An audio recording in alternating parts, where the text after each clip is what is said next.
this is Dr. Burt Davis, Associate Director at the Center for Applied Energy Research at the University of Kentucky. Dr. Davis is one of our lead scientists of one of our research groups here at CAER, and we're going to do just a short interview because today is June 6, 2012, and I know, Dr. Davis, recently you just passed a milestone in your career. Would you like to talk a little bit about that? Oh, you must mean 700 publication. Yes. And it was in Catalysis Letters, is that correct? If you say so.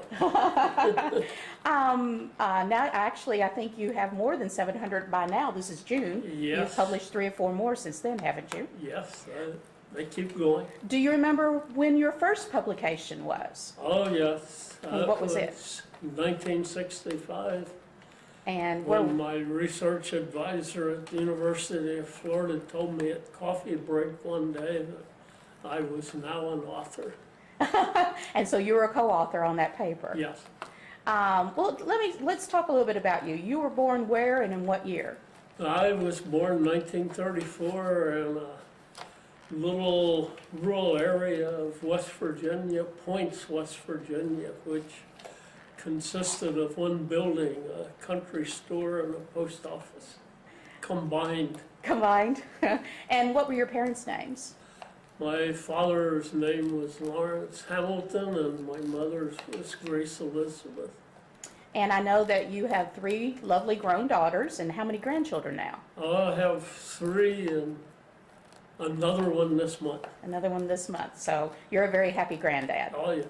Now, your career has basically consisted from, what was that first publication date as a graduate student? 1965. Until 2012.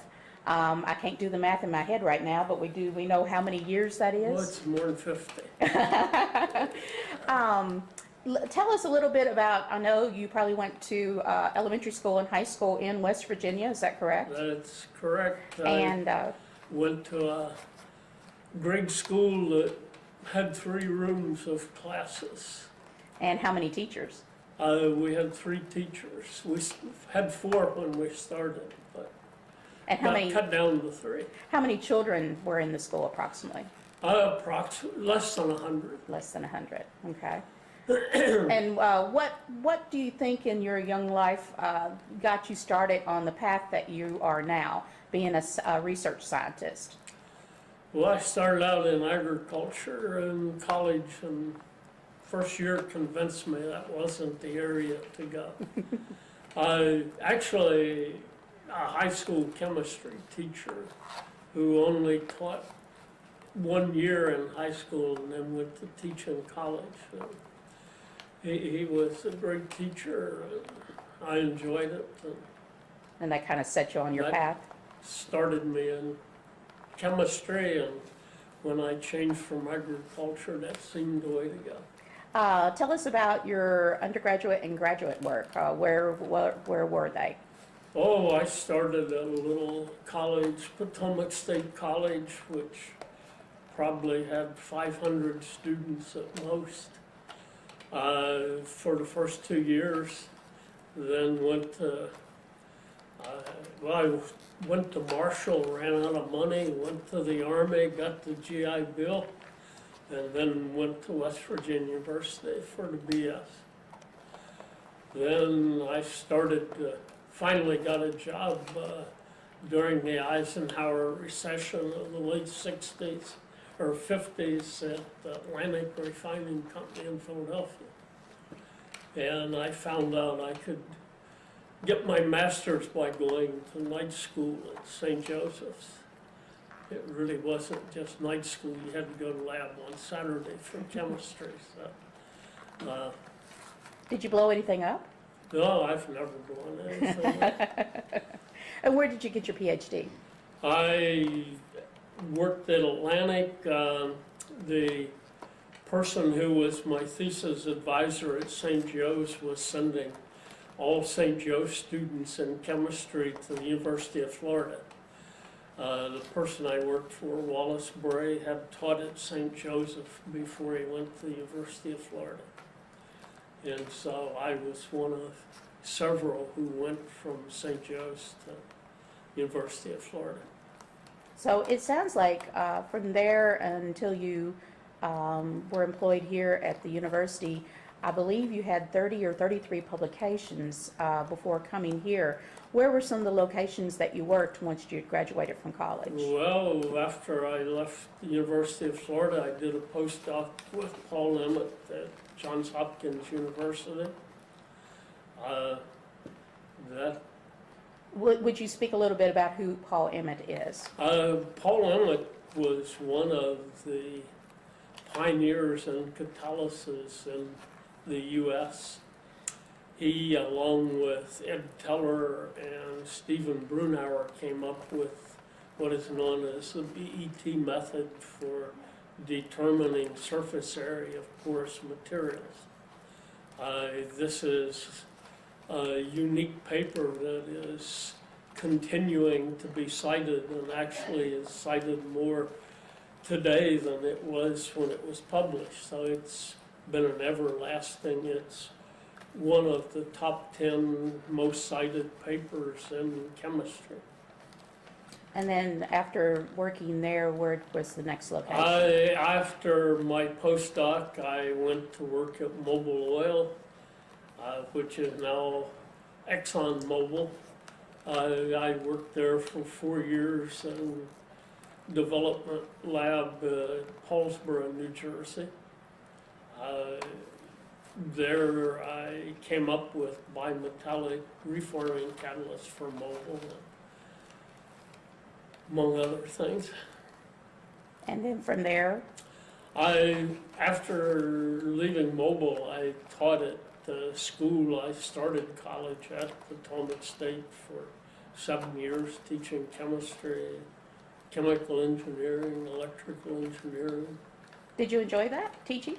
I enjoyed the interaction with students, teaching the same class year after year, who causes you to burn out. So then I came to the University of Kentucky. I spent a summer here with Phil Rucroft, and when I went back to teach, they invited me to come back. Now, did you start work directly on main campus in Lexington before When the I center was came built? here, I spent about a month on the main campus. The Institute for Mining and Minerals Research was located on campus until the lab at Spindletop opened in 1977.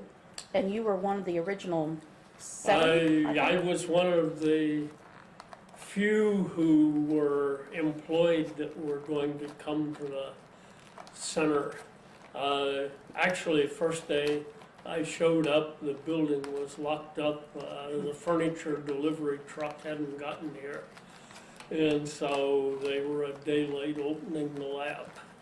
So basically, your work here started from scratch as far as equipment and supplying the laboratories and all that sort of thing. Yes, the lab only had a little furniture when we moved in. I occupied 3 different laboratories and made the move without having to move anything. We had no equipment to move, so we just went from one empty lab to another. So from 1977 to 2012, can you describe some of the facilities, the laboratories that you have now? I know you have many reactors. Maybe talk about some of those. Well, we started out, direct coal liquefaction was the way to go. There were demonstration plants that we interacted with in Wilsonville, Alabama, the SRC-1 and then SRC-2 plant. Alberta Seguez, a metallurgist at the center, and I went to Birmingham or outside of Birmingham to the Wilsonville plant many times. The H-coal plant in Catlettsburg was in the shakedown stage and developed operation. We spent a lot of time there working on corrosion. They encountered corrosion problems in distillation areas, and We spent, I guess, full-time, I worked for about 3 years on nothing but corrosion problems. Then we bought a direct coal liquefaction pilot plant, eighth of a ton a day plant. And we got that set up and operated it. We made runs of up to 30 days continuous around the clock. It was a unique plant, and just about every time we operated it, it snowed in Lexington, which doesn't happen that often. So. You haven't been running that research anytime recently, have you? Oh, Not that much snow. they lost interest in the late the middle of 1980s, and so we made a long, successful run. Frank Burke of Consol Coal said it was the best mass balance that he had encountered in any of the pilot plants or large-scale semi-commercial plants in the U.S. So that our results were widely accepted.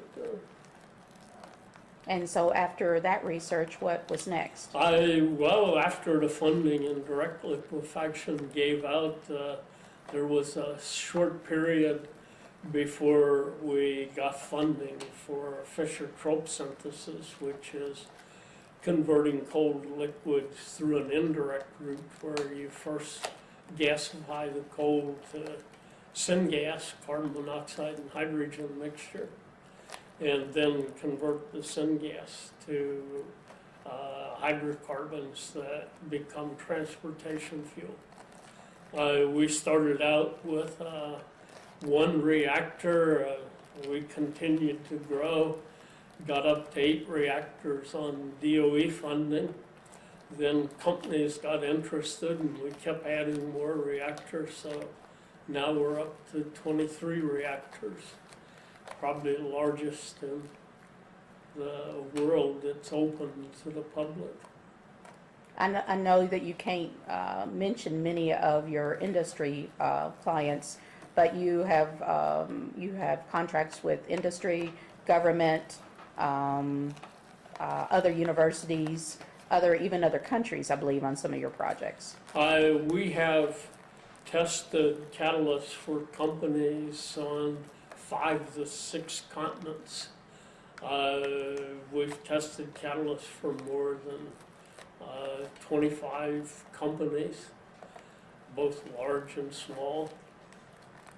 We're currently working with Chart to develop a small channel reactor that has the potential to be much more productive than current reactors. And so we have worked with companies throughout the years in both the direct and indirect coal liquefaction. I know that not only have you tested catalysis, but you've even tested design types of some reactors for some organizations. Yes, and I'd say the latest one that we're doing is for Chart. Okay. And that we have several presentations and are writing up work that we've done with them. At the same time, we're testing for companies working with Chart as an intermediary. I know that you've traveled extensively, Dr. Davis, lecturing throughout not only this country but the world. Where are some of the locations that you have gone to either lecture or even, I know, consult over the years? Well, the first that I visited was one that I never expected to go to. That was China.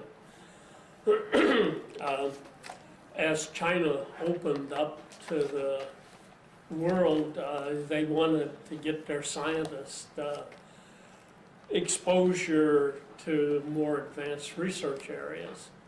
And so we had an exchange program with China. They had people come to work in our lab. We never had people to spend years there, but I was among the first group that, from the center, that visited China. We went there in 1982 when, at that time, we were one of the few people with Western clothing at the Great Wall, for example. The rest were Chinese in their uniforms that they were wearing at that time. China has undergone tremendous changes. So last fall when we were at the Great Wall, you didn't see any uniforms, you only saw Western clothing for all of the Chinese as well as the tourists. And that's a very quick turnaround, isn't it, in about 20 years? Very rapid. Yes. Each time I go back, I'm amazed at the changes they've Or 30 years even now to 2012, isn't it? Yes. I know you've gone to South Africa several times.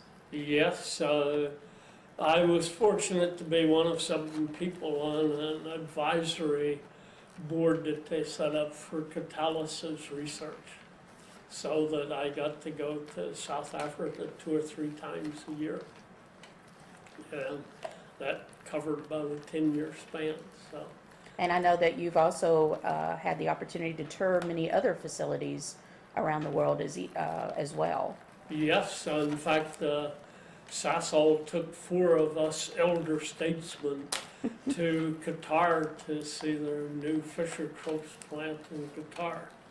So that was a very pleasant trip. They picked the right time of the year, since April is about the best time to go to Qatar, as far as weather goes.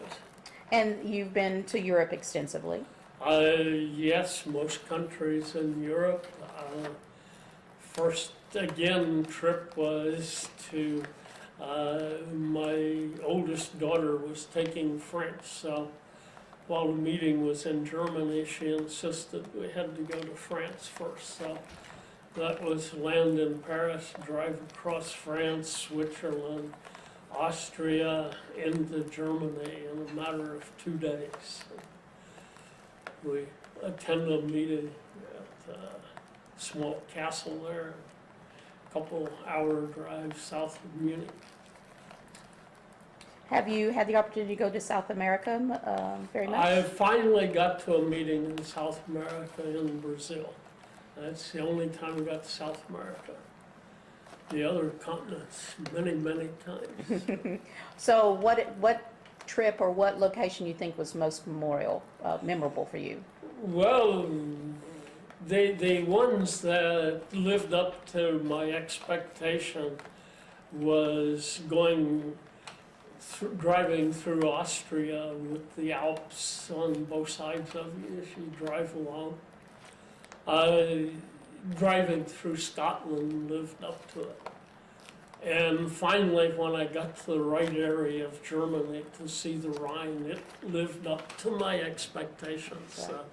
First time was going to Frankfurt from Munich, and I see the Rhine's river sign, so got to stop and look at it, and it just looked like a ship canal. They had built banks, and the river was very straight, so you didn't get to see the mountains that you see as you get on over to Frankfurt.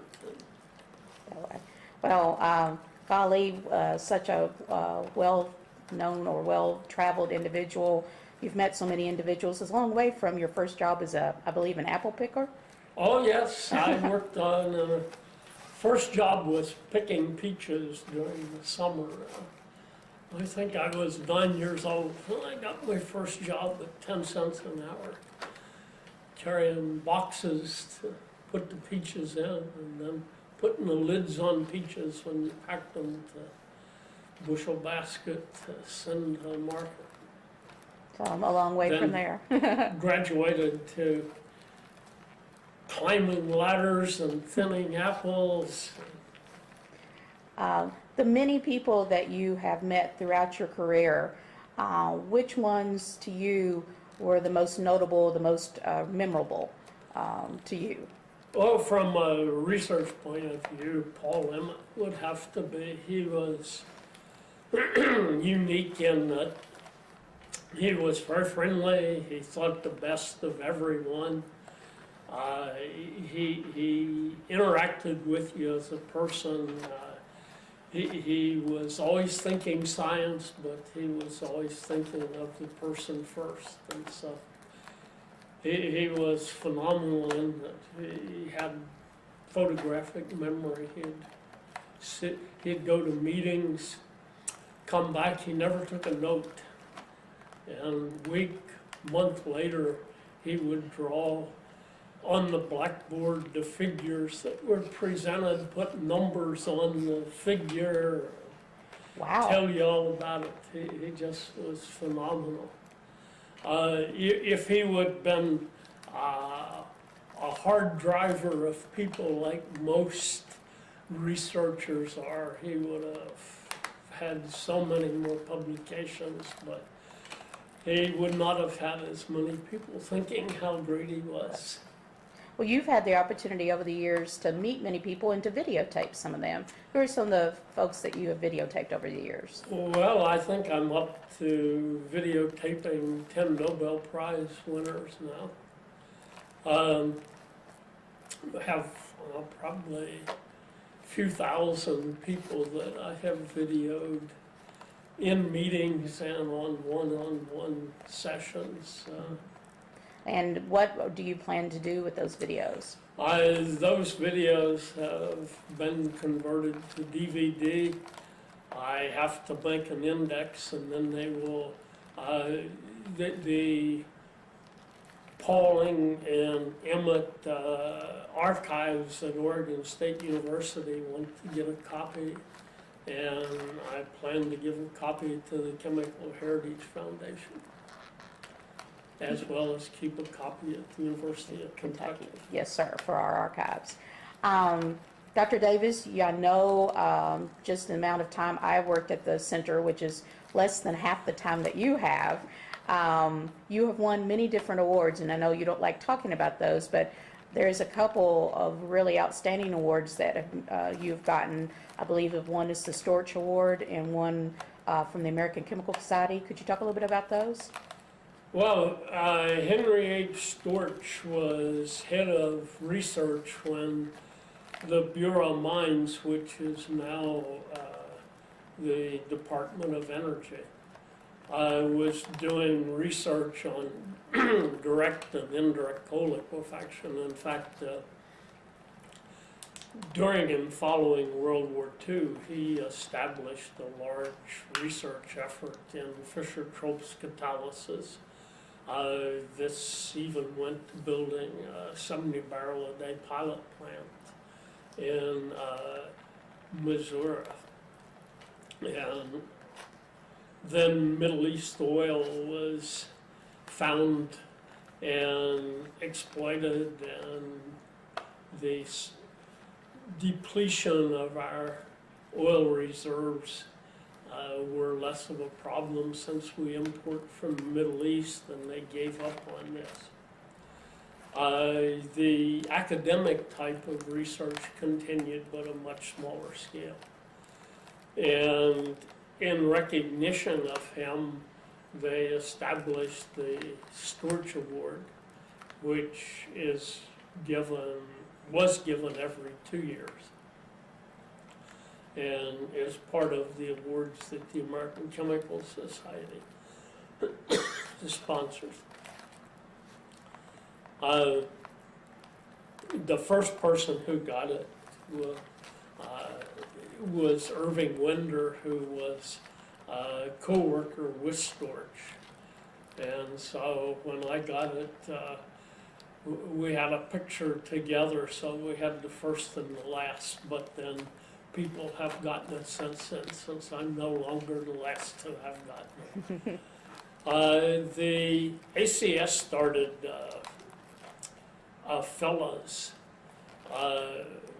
where they acknowledge people who have done research and service to chemistry. And in 2011, I was one of the people selected to get that award. I know that you've probably received others, but those are probably two of the top that you have. So let's pause for a minute. We're about ready. Okay, now we're recording again. Okay, any other notable folks that you can think of? I personally had the opportunity to hear Dr. Teller speak when you hosted him here at the University of Kentucky. You talk a little bit about that or some others that you've met? Yes, I invited Dr. Teller. We had a distinguished lecture series. The first one was Professor Croto, who was in on the discovery of buckyballs, so-called, and he eventually got the Nobel Prize. The next speaker, I invited Ed Teller, and he accepted. He came, it was his first trip after he had suffered a heart attack, and they were leery about the trip, but he came to Washington, D.C. for a meeting, and then on to Cincinnati. I drove to Cincinnati to pick him up at the airport, and he, at that time, he always walked with a cane. He lost his 1 foot in an accident when he was in high school. But he was waited, and stewardess came off of the airline, and I went over to her, and she asked if I was waiting, and I said yes. And she's talking about Teller. She says, physically, but, and so he had impressed her on the flight from Washington to Cincinnati. He came, gave a lecture, which the auditorium was filled. They put chairs on the stage behind him. That was filled. They put chairs in the hallway with a speaker, and so the attendance was exceptional, and he was impressed with the attendance and with his reception in Kentucky. We took him back to the airport in Cincinnati, and I took him on, he was going to Hungary to consult on nuclear energy with the Hungarian president. Stop just a minute, Bert. Just to make sure I got seated, I went on, they let me go on the plane with him to get to his seat, and the Hungarian government was flying him in first class, business class. Got seated, and the stewardess had helped me get him to the seat, and he had the award that Reagan had given him on the tie clip, and the stewardess picked up on it and asked me if that was who she thought it was. So she assured me that she would make sure that he was taken care of on the flight to Hungary. So.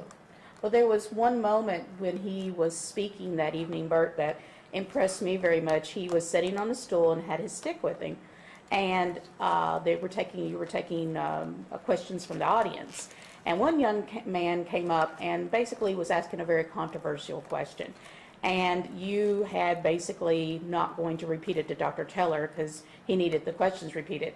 I remember he beat his stick on the floor and told you in no uncertain terms to tell him, and then he turned around and really told the young man the answer to his questions. Yeah, he was a physics professor from Transylvania. And it wasn't the question, because Dr. Teller and I had talked about it at dinner that night before.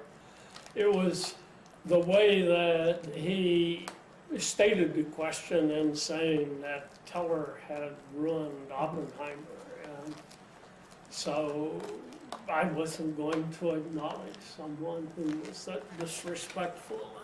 But I thought that Dr. Teller did very well. Teller wanted to answer it, and so. So pretty remarkable. He did. Any others that you can think of that really come to mind over the years? Several.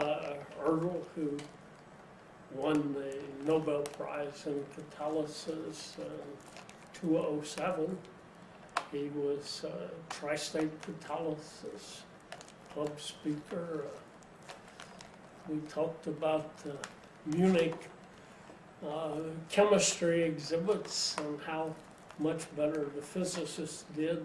Chemistry was very hard to put into an exhibit that young people would be attracted to. Grubbs, who was born in Kentucky, got Nobel Prize, who spent a weekend showing around one of the sons of one of the CAR employees who was going to go to Caltech. So he spent the whole weekend giving the son a tour of Caltech and a sales pitch. Even though it ended up he didn't major in chemistry, but still he went to Caltech from Kentucky. So are you a little surprised, looking back over your life, of what all that you have accomplished and all the folks you've met, all the places you've traveled? I mean, was this in your 50-year plan? Oh no, growing up in the hills in West Virginia, you'd never expected to do any of this.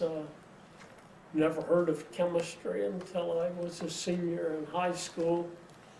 Never thought about going to college until probably the worst teacher in high school, but they had him teaching phys ed because he was such poor lecturing.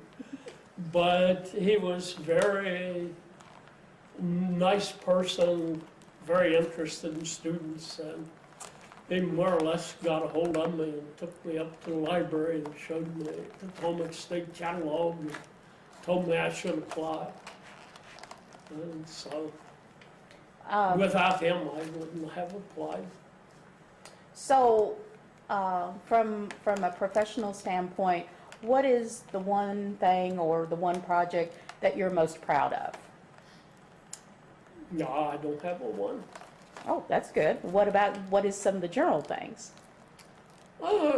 Just, when I left Mobile, they gave me a dinner. And so my comment at the dinner was that I'd already accomplished more than I ever realized you could accomplish. So anything after that is just extra. I know you have over 700 publications now, and I believe about 63% of them are in referee journals. How many patents do you have? I think it's 10. 10 patents as well. So, and I know you've presented at about any type of national chemistry conference over the years. Most of them, yes. I guess I can say I've made presentations on all of the continents now. So. Well, that's a big achievement right there. Yeah. So, what do you think is a life's lesson that what can you tell us as we go along with our careers and our personal lives? What is the life's lesson or lessons that you've learned? Oh, you gotta work hard. And just keep at it. Perseverance. Perseverance. Don't give up. Okay. Anything else that you would like to say? Richard Tropes, we have more citations in SciFinder than anyone else. Your group here at the center Yes. has more. There are about 5 areas that we have more citations than. That's really quite outstanding. Yeah. How many co-authors do you think you've had throughout your lifetime? Just a wild guess. Never counted them? Not even, No. Can't even guess? No. Initially, they were all just by me, most of them, and then started working with people. Very seldom have one just by myself. No.